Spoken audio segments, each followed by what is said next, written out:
All right, welcome back to the big show, and I am honored to have in the studio with me Traci Schneider, and she brought along her husband, Seahawks GM John Schneider, as well. Good afternoon to both of you. Good afternoon. Thanks Dory. for having us. Always nice to have our annual visit here. So we're going to talk about Ben's Fund, which is the awesome organization you guys have put together to bring awareness and solutions for people who have kids with autism.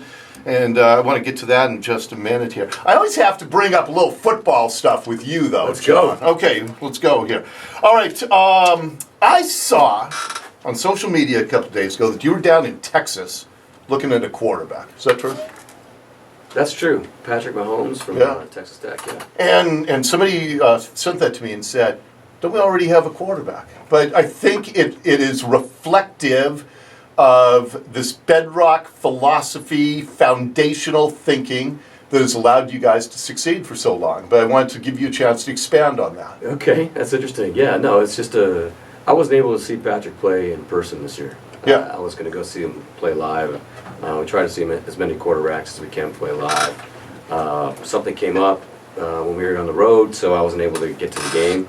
And was not able to see him play live. Saw him throw at the combine, but you kind of, with quarterbacks, you kind of want to be around the atmosphere. You want to hear what coaches are saying, the head coaches, the teammates, everything what they're saying about the player. And yeah, quite frankly, I hadn't had a good feel for that up until last week. So I wanted to be able to go down to his pro day and just be at the university and went down with.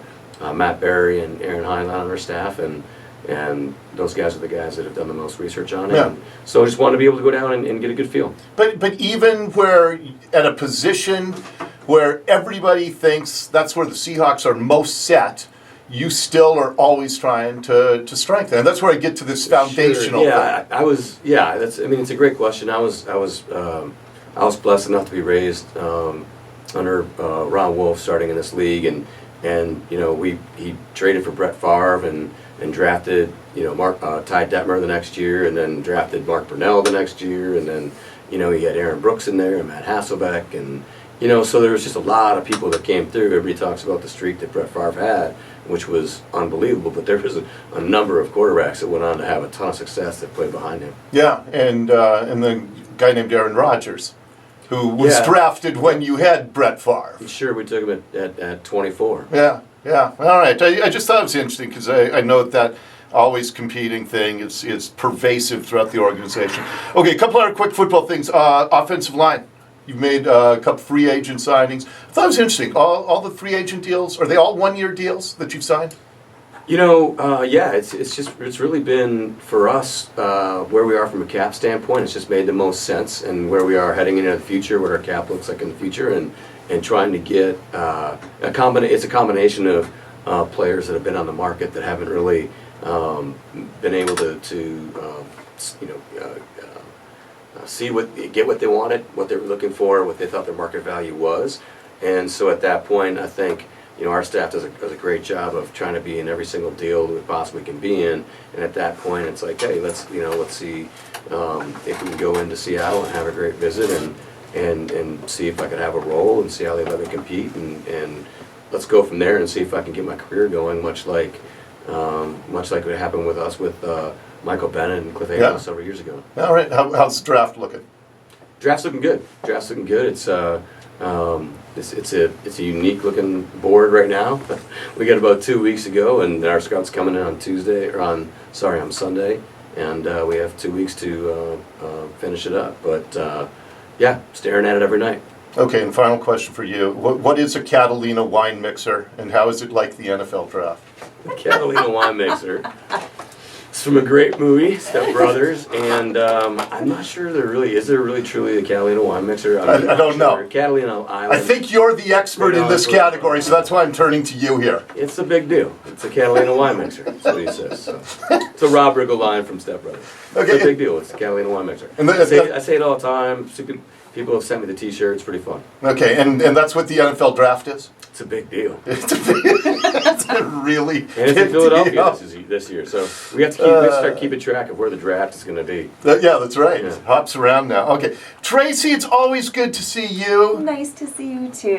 You guys, I mean, I was reading about the millions you've raised and the grants you've given out and how you guys have taken what we've talked in over the years, you coming on my show, what is such a challenge for all parents who have kids with autism and how you have channeled that into reaching out and touching so many families and lives. And I know that in a way must counterbalance some of the challenges that you have as well. Absolutely. I mean, everything goes hand in hand, and you know, when we called it our bubble, when we were in kind of the thick of it with Ben when he was younger, you know, and now being in the position where we're able to kind of reach outside of ourselves and give back to that community because we know it and we understand it and we live it.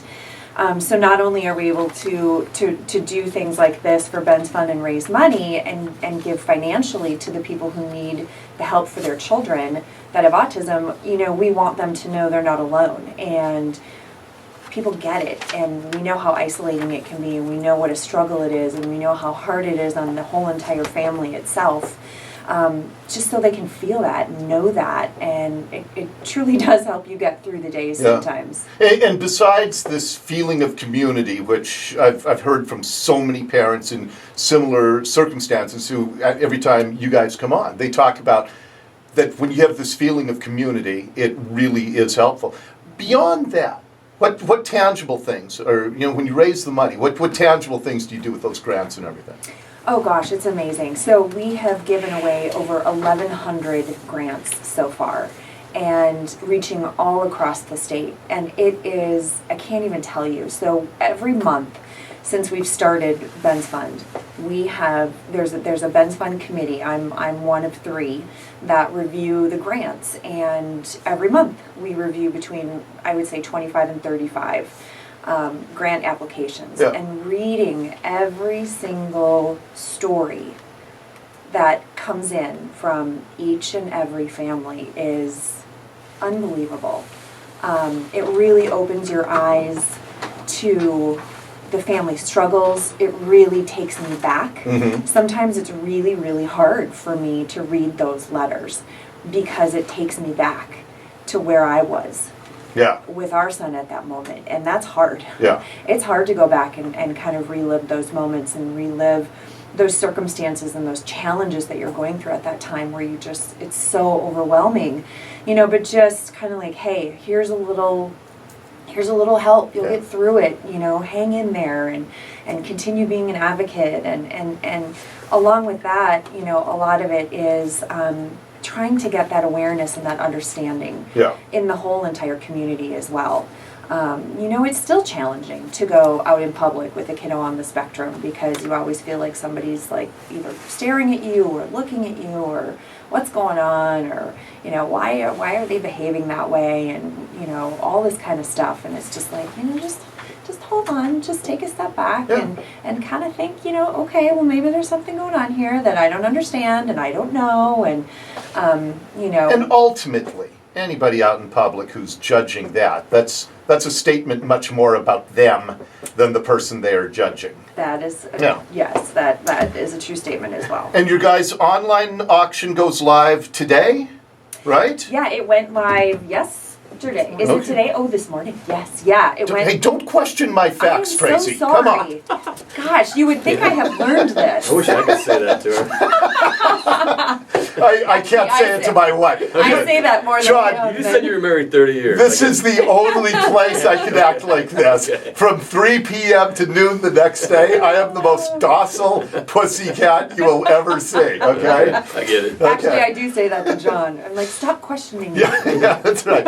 All right, so online auction, lots of great Seahawks autographed memorabilia. Yes, absolutely. We do have the event on April 20th, but it's always sold out.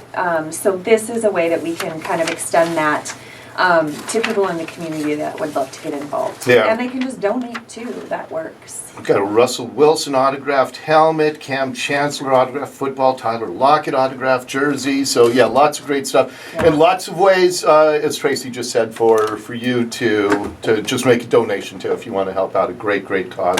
It's always great to see you guys. I appreciate you coming in. Thank you. We appreciate your you having support. us. All right, all Year right. after year. Thank you. Thanks, Dory. Okay, and we'll link up the online auction on our website. John and Traci Schneider, and we have lots more to come as the Dory Monson Show rolls on.